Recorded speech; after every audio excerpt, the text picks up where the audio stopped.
pienso como en el decrecimiento acá de esta necesidad de frenar, ¿no?, la producción económica capitalista, extractivista, estos modelos políticos que también facilitan todos estos sistemas económicos. Lo pienso y pienso cómo vamos a hacer eso en Europa con la resistencia que habrá a decrecer, ¿no? Porque hasta en la palabra decrecer ya insinúa de que se va a perder algo. Para mí el decrecimiento en realidad se trata mucho de crecer. Hay cosas que hay que crecer, incluso sectores que hay que crecer. La agroecología tiene que crecer. Y como tú decías, pues hay que crecer en otras cosas, ¿no? O crecer en el tiempo libre, en la calidad de las relaciones. Hay como diferentes variables que evidentemente crecen, pero evidentemente desde los países enriquecidos y desde las clases sociales enriquecidas dentro de todos los países, tiene que haber una renuncia a ciertos privilegios y a cierto estilo de vida, forma de consumo.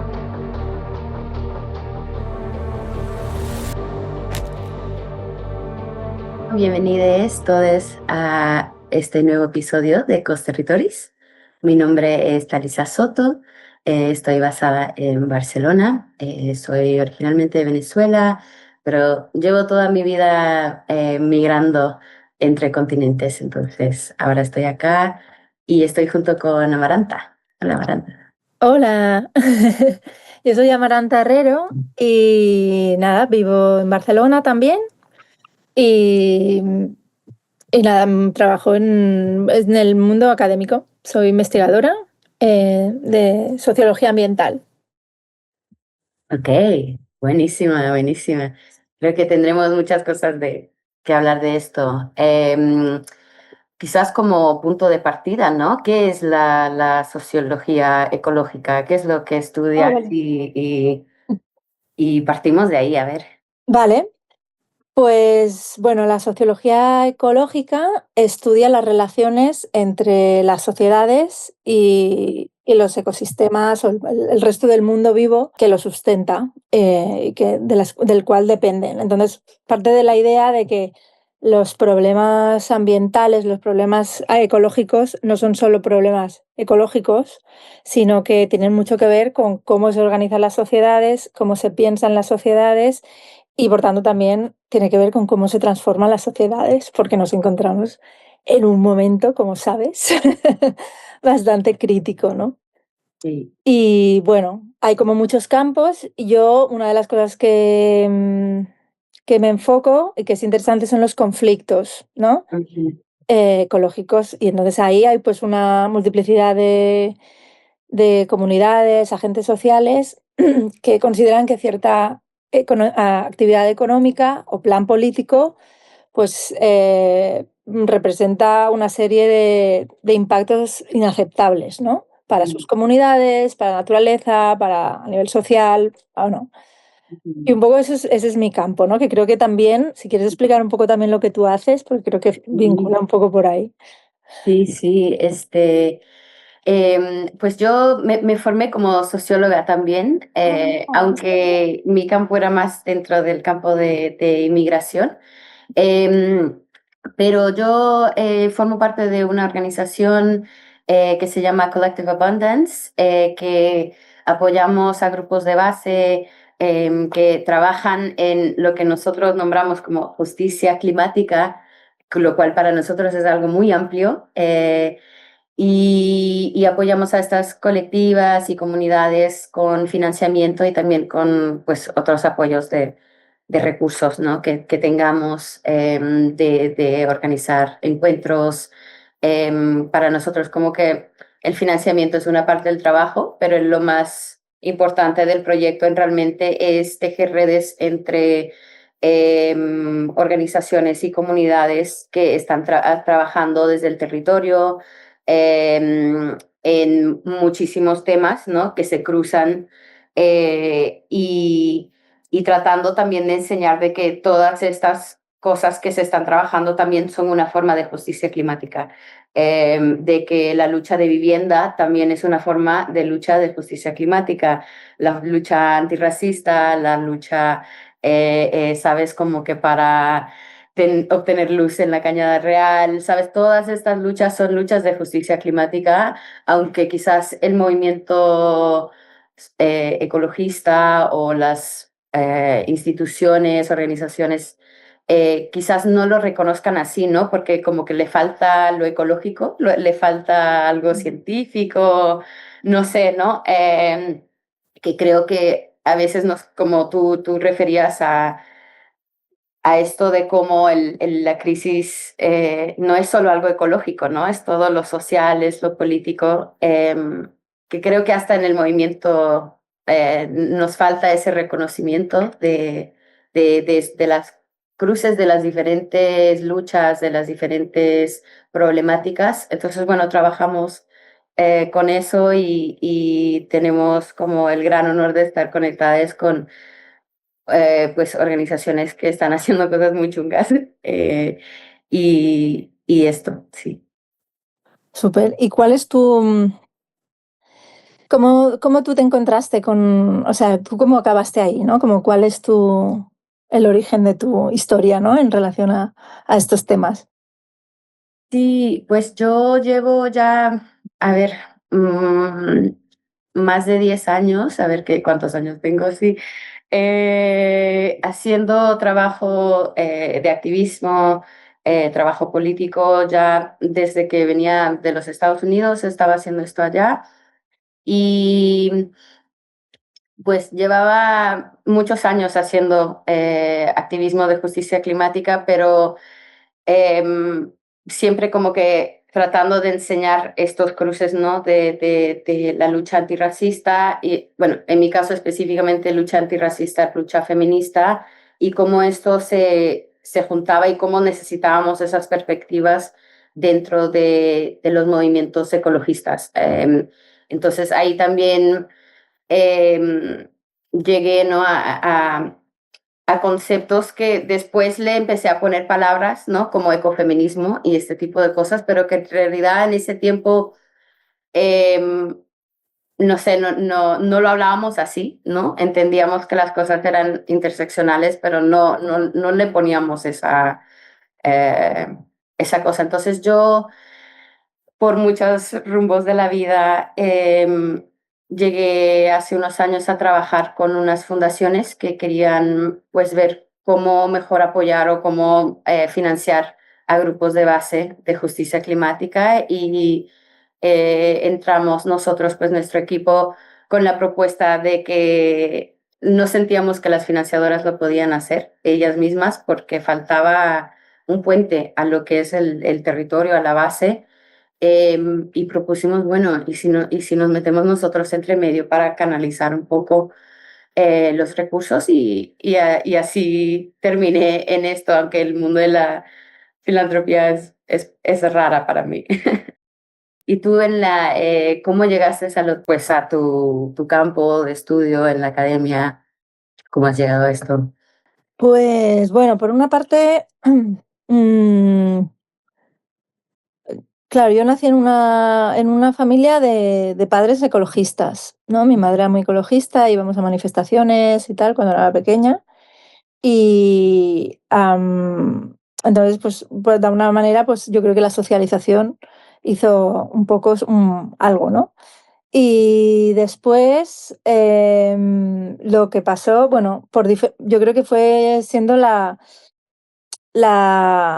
propia, bueno, la biografía, ¿no? Me puse a estudiar y al principio no estudié primero sociología, estudié otra cosa, estudié ingeniería agrícola, que es todo el sistema que al final lo que haces es estudiar el sistema industrial de producción de alimentos, que es profundamente problemático. Y entonces, pues ahí como tuve un cortocircuito, ¿no? Ujú, Esto es esto, vamos. Entonces, pues a partir de ahí también pues empecé a leer más, como otras, porque era tan nefasto, ¿no? Un poco lo que estaba aprendiendo, que era como necesito ir a averiguar otro lado, ¿no? Ir por otros lados.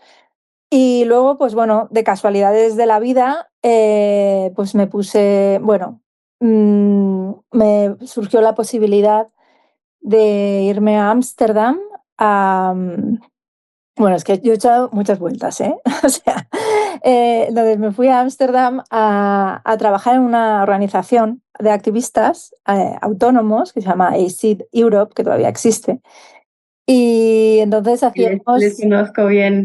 Sí. Sí. Y entonces en aquel momento mi trabajo era organizar una contracumbre para el COP6 de biodiversidad que tenía lugar en La Haya, allá en el 2002, básicamente, hace mucho. Y entonces, bueno, eso me puso en contacto con un mundo de activismo muy ecológicamente fundado en muchos niveles, en Europa, muy vinculado también al movimiento antiglobalización, que estaba muy fuerte en ese momento. Y nada, de ahí como, bueno, ahí estuve como un tiempo. Y luego pues bueno, sentía esto de que no había como, que tenía una carencia a nivel formativo, que lo que había estudiado de la agricultura intensiva, pues eso no iba para ningún lado, básicamente. Y entonces decidí volver a Barcelona y estudiar. Yo tenía como muy claro este área de especialización, que es un área específica dentro de la sociología. Y entonces dije, bueno, voy a Barcelona, me instalo allí, estudio sociología y voy haciendo este camino hacia este lugar entre estas dos áreas de conocimiento, ¿no? Y ese lugar. Y así un poco es como fui haciendo. Entonces, pues hice sociología, luego hice, bueno, luego tuve como mi camino, ¿no? De especialización. Y bueno, luego hice un máster y un doctorado en ciencias ambientales y en el doctorado, pues bueno, mi caso de estudio fue como un estudio de un conflicto ambiental que tuvo lugar en las montañas de León, en el norte de España, y es un conflicto de minería de carbón. Entonces, allí era una región donde habían, bueno, como casi todos los sectores económicos, pues habían sufrido pues, grandes transformaciones durante el siglo XX, se había intensificado, se había mecanizado, y entonces, pues así como que todavía quedaba en la memoria en aquellos tiempos, y todavía queda un poco, ¿no? La idea del minero como con galerías, ¿no? La idea como del siglo XIX de la minería, la realidad es que eso ya es muy residual. Ahora la minería es lo que se llama minería a cielo abierto, o minería en mi caso, como eran unas montañas, se llama en inglés mountain top removal, ¿no? Ahora pues implica la amputación de montañas, ¿no? Explotando las Sí, sí, montañas con sí. dinamita y como amputando la cumbre de las montañas para acceder al carbón, ¿no? Con máquinas muy agresivas, con construcción de carreteras y tal. Entonces, había toda la comarca, que eran 14 municipios, pues estaba dividida en relación a sus lealtades y a sus posicionamientos sobre el tema. Yo fui allí a hacer una etnografía y me pasé varios meses pues haciendo entrevistas, persiguiendo a todo el mundo, ¿no? Viendo a ver qué se decía, qué se hacía, ¿no? Y cómo actuaban en relación a este conflicto. Y resulta que en ese caso esto fue la mayor multa ambiental de la historia de España, llegó a Europa, multaron a España porque no está, es una zona que está protegida por la ley ambiental europea, es una zona de osos, de urogallos, y entonces básicamente, bueno, era un poco un escándalo esto. Y el gobierno de España tampoco hacía nada, ¿no? Un poco como esto era como un caso así como estaba mediatizado, bueno, había como varios temas. Y nada, y entonces, pues bueno, esto también fue como una aproximación a las vivencias, ¿no? A los testimonios de gente que por con diferentes argumentaciones y no con un background activista, porque son comunidades, pues había de todo, había ganaderos, había incluso mineros, ecologistas, había todo un grupo de gente que se posicionaba, ¿no? En contra y diciendo es que esto es un poco pan para hoy, hambre para mañana, nos están eliminando la riqueza que tenemos aquí, ¿no? Que es como, es la vida de las montañas, ¿no? Y eso fue como una parte importante en mi camino.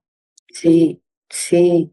Creo que este caso que das es muy interesante, como no, yo no lo conozco muy bien, pero me hace pensar como en diferentes dinámicas, ¿no? De un lado, de cómo la industria extractivista, ¿no? Ocupa también el lenguaje, el vocabulario del desarrollo, del crecimiento, de los trabajos, de la economía, ¿no? De una forma en el cual también hay gente que entonces también están en estas industrias y se ven también como muy, ay, ahora se me va la palabra, pero están muy vinculados, ¿no? Con estas industrias, con esto, porque también forma parte de su identidad, forma parte de su ser, forma parte del pueblo, de la identidad del pueblo, ¿no?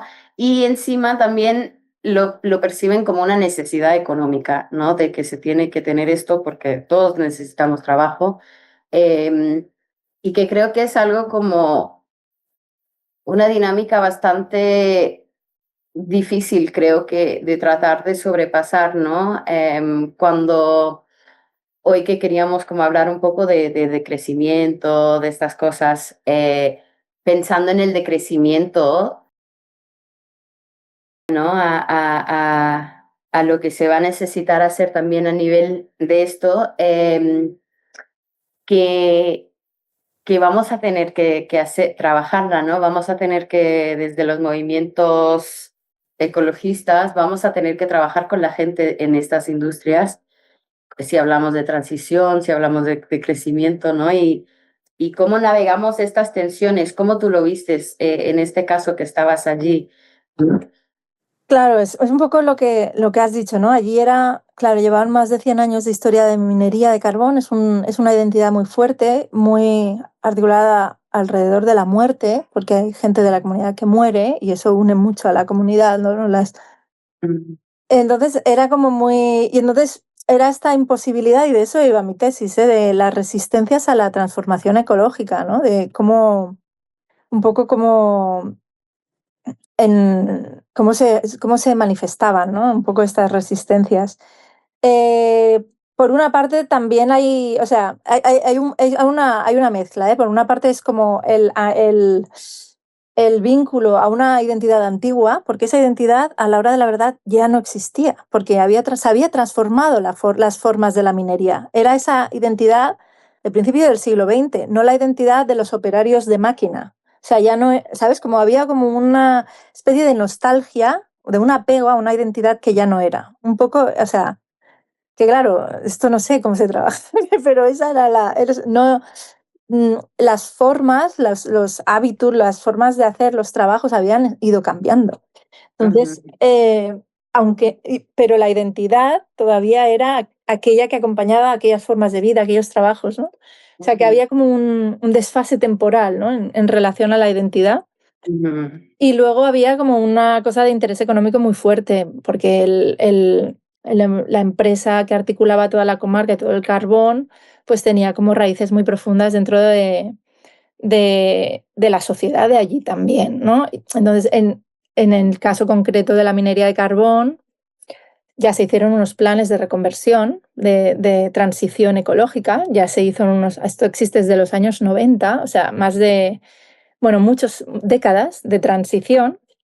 Y el tema es que en ese plano de la transición a los mineros de interior les jubilaban por las dificultades de su trabajo y por estos planes de reconversión alrededor de los 40 años. O sea, tienes un sueldo, porque tu profesión es súper complicada, súper peligrosa, sí, sueldos sí, muy altos, gente trabajadora con poca...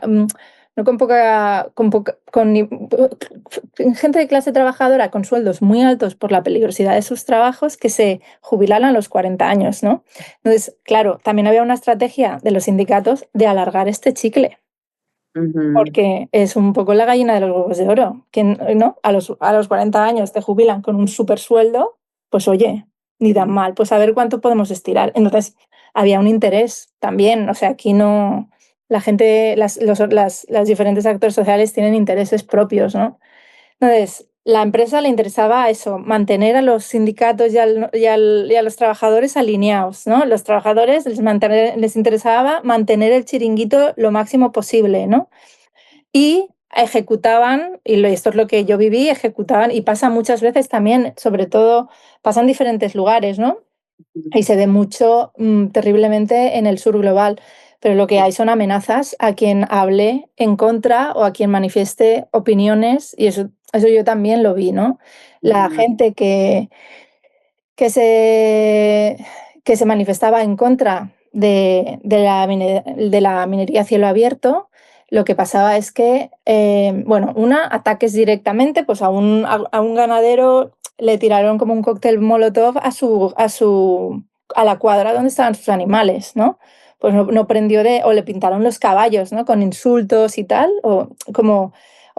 a otro le cortaron los árboles de alrededor de su casa, ¿no? Como ataques, Sí. agresiones a quien diga algo a nivel ya muy directo o indirecto. Indirecto sería, pues si tú dices algo y tienes tus hijos igual dejan de ser invitados a las fiestas de cumpleaños de los otros niños de las otras familias, ¿no? Si tú tienes un comercio, igual la gente deja de comprarte, ¿no?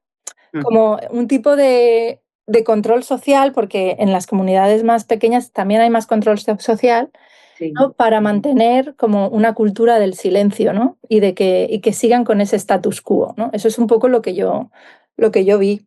Y claro, la Sí. gente que estaba en contra estaba un poco hasta el moño de esto. Ujú. Estaban un poco aguantando, intentando hacer, pero bueno, mm, recibiendo como agresiones, ¿no? Y Ujú. esto se ve en este caso que yo he visto porque he estudiado directamente, pero se ha visto en infinidad de casos ¿no? En Berta Cáceres, vamos, en Sí. asesinatos, ¿no? de defensores en muchos otros sitios, ¿no? Sí. No sé si tú también te has cruzado con algunos casos así. Sí, pues del sur global, igual también como de las periferias, ¿no? Acá en el norte, ¿no? Porque lo que tú te refieres, a mí, como me suena todas estas zonas de sacrificio, ¿no? Que Sí, tendemos a pensar que están todas ubicadas en el sur global, pero sí, en realidad también están acá, ¿no? Y pues sí, he tenido diferentes oportunidades de contactos, trabajando pues con pueblos también, de Latinoamérica, de Ecuador, de Colombia. También tengo amigues, muy queridas, que son de los Estados Unidos, o bueno, del territorio ocupado de los Estados Unidos, pero que son también indígenas y que han luchado mucho, estuvieron involucrados, por ejemplo, en las protestas y las luchas que se hicieron en Standing Rock, ¿no? En el cual también hubo una cantidad de represión y esto, y que vemos que después se terminó, creando el proyecto, ¿no? Porque el proyecto de Standing Rock era un oleoducto del Keystone, una extensión del Keystone, y pues este oleoducto, ya se sabía que se iba a contaminar el agua, ya se sabía que iban a pasar estas cosas. Hubo un nivel de represión muy fuerte hacia los pueblos indígenas que se organizaron, porque se hicieron unos campamentos allí en Standing Rock. Y pues después de los años al final se construyó, y al final ya han habido derrames, ¿no? Entonces es como que todo lo que ya se sabe de la comunidad que viene, cuando se crean estos proyectos extractivistas, lo que también se sabe desde diferentes luchas, ¿no? de territorio en Abya Yala, que se sabe toda la contaminación y todo esto que crea, y al mismo tiempo también, siguen habiendo personas en las comunidades que también tienen un interés de alguna forma, que llegan las petroleras y se compran a las primeras 2 o 3 personas, y esas personas también, lo que tú dices, se generan todas estas tensiones, con la comunidad, y sí, es creo que es una dinámica muy, muy fuerte y lamentablemente como que una barrera creo que bastante grande a lo que es el decrecimiento, ¿no? Si pienso como en el decrecimiento acá, eh, de esta necesidad de frenar, ¿no? En la producción económica capitalista, extractivista, estos modelos políticos que también facilitan todos estos sistemas económicos. em, lo pienso y pienso cómo vamos a hacer eso en Europa con la resistencia que habrá a decrecer, ¿no? Porque hasta en la palabra decrecer ya insinúa de que se va a perder algo, ¿no? Mientras que en realidad desde el movimiento de crecimiento, como lo entiendo yo, que no es mi área necesariamente de enfoque, pero... em, que para mí el decrecimiento en realidad se trata mucho de crecer, se trata de crecer los servicios sociales, se trata de crecer un, un sistema en el cual se le da prioridad al bienestar de las personas, a la salud, a la educación, a todas estas cosas, ¿no? Entonces, en realidad hablamos de crecer cosas positivas, pero hasta dentro del movimiento de crecimiento se formula como que vamos a tener que perder, vamos a tener que decrecer, vamos a tener que reducir. eh, y que lo veo, por ejemplo, cuando en estas cumbres así climáticas internacionales, ¿no? Como que el norte global constantemente se frena a tomar los pasos necesarios, los cambios, para hacer los cambios necesarios, porque todo el tiempo está este discurso como que, ay, no, pero es que no queremos perder nuestra calidad de vida, no queremos, ¿sabes?, perder algo. Em, Mm. y, y creo que es un reto de cómo hacerle llegar a la gente aquí que tiene que haber como un cambio de consumo. También algo se va a tener que sacrificar, ¿no? En la verdad también. ¿Cómo tú ves esto desde tu trabajo también de la sociología ecológica y esto? Sí, o sea, yo veo, o sea, cuando se habla así en términos académicos y tal de decrecimiento, es un poco es estrictamente referido al flujo de materia y energía. O sea, estamos hablando de eso, del consumo, de la producción material, como si Ujú, dijésemos. Pero evidentemente no es todos los ámbitos de la vida, porque hay cosas que hay que crecer, incluso sectores que hay que crecer. La agroecología tiene que crecer, ¿no?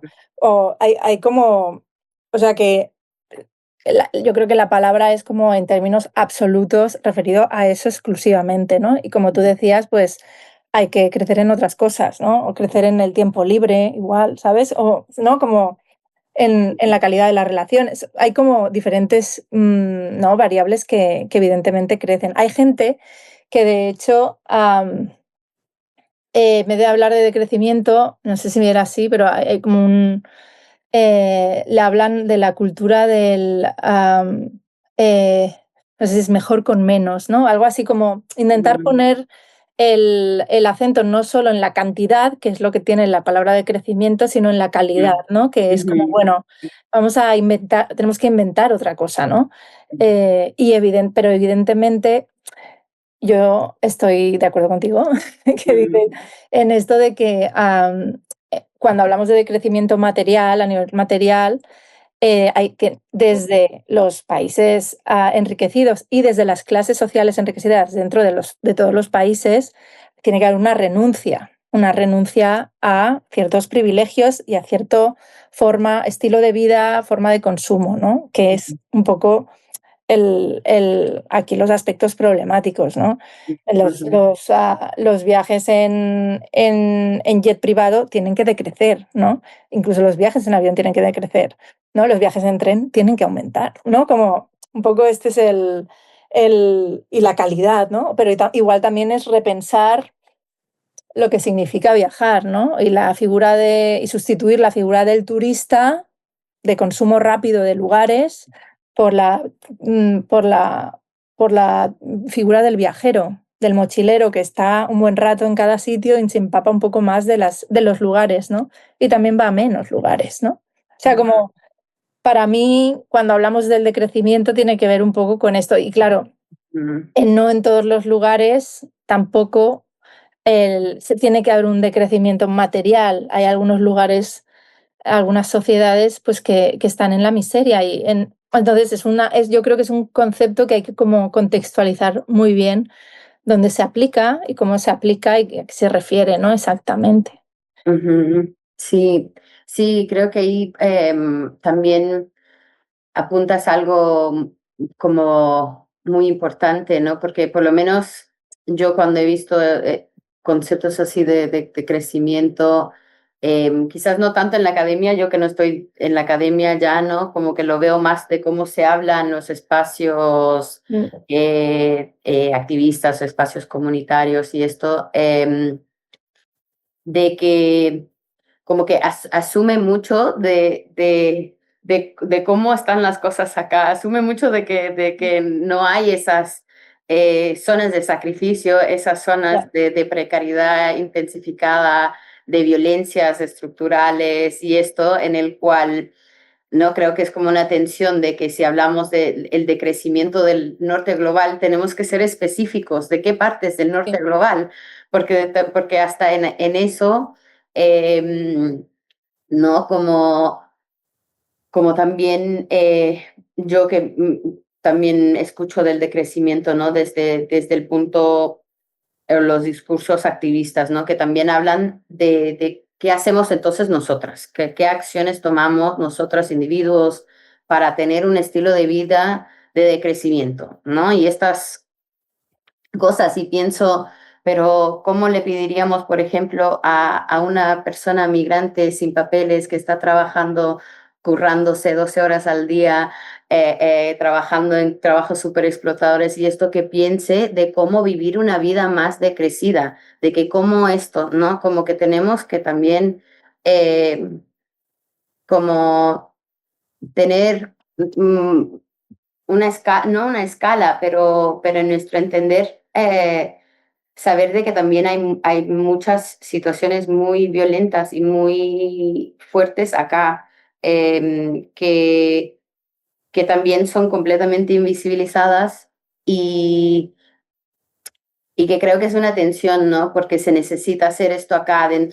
Yo pienso que el decrecimiento es necesario en el norte global, pero ¿cómo lo aplicamos entonces, teniendo en cuenta estas diferencias, ¿no? Que existen, estas periferias que existen también acá? ¿Cómo lo hacemos, Amaranta? ¿Qué hacemos?